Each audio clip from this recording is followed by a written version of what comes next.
দেশে ভয়াবহ এই বন্যায় দুর্গতদের পাশে দাঁড়িয়েছেন চট্টগ্রাম নগরীর সুনামধন্য শিক্ষা প্রতিষ্ঠান একটি স্কুল অ্যান্ড কলেজ।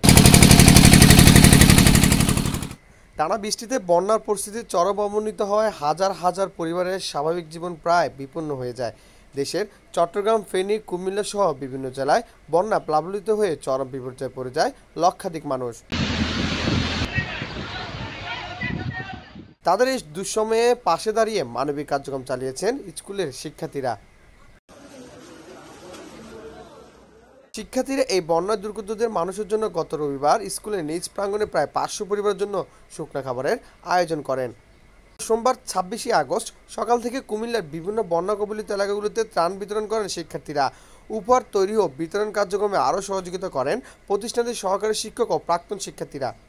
পরিস্থিতিতে দেশকে কীভাবে সহযোগিতা করতে হয় তা শিখাতে শিক্ষার্থীদের সাথে সরজমিনে উপস্থিত ছিলেন প্রতিষ্ঠানটির প্রধান শিক্ষক মোস্তাক আহমেদ স্বপন ও সহকারী প্রধান শিক্ষক আনিসুল ইসলাম। আকস্মিক বন্যায় ক্ষতিগ্রস্ত আমাদের প্রিয় ভাই বোনেরা যারা ক্ষতিগ্রস্ত অবস্থায় আছেন, আমরা একে স্কুল অ্যান্ড কলেজের পক্ষ থেকে আমাদের প্রিয় শিক্ষার্থী যারা আছে, আমাদের প্রাক্তন শিক্ষার্থী যারা ছিলেন এবং আমাদের সম্মানিত অভিভাবক, সর্বোপরি আমাদের শিক্ষক মণ্ডলীগণের সার্বিক সহযোগিতা, পাশাপাশি আমাদের যারা শুভাকাঙ্ক্ষী, শিক্ষা পরিবারের যারা শুভাকাঙ্ক্ষী আছেন, তারাও আর্থিকভাবে, মানসিক, শারীরিকভাবে আমাদেরকে সহযোগিতা করে এসেছেন। সকলের সহযোগিতা নিয়ে আমরা এ পর্যন্ত প্রাথমিকভাবে 500 পরিবারকে আমরা খাদ্য এবং ওষুধ সহায়তা দিতে পারবো।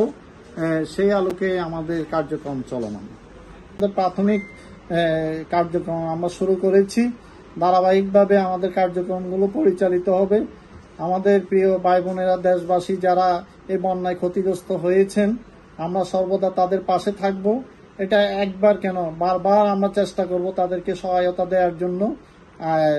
যতদিন না ওরা, আমাদের প্রিয় ভাই বোনেরা যতদিন না পূর্বের অবস্থায় ফিরে না আসবে, যে কোনো প্রকার সহযোগিতার জন্য আমরা ওনাদের পাশে থাকব এবং ওনাদের পাশে সহযোগিতা করে আমরা আমাদের কার্যক্রম চলমান রাখব।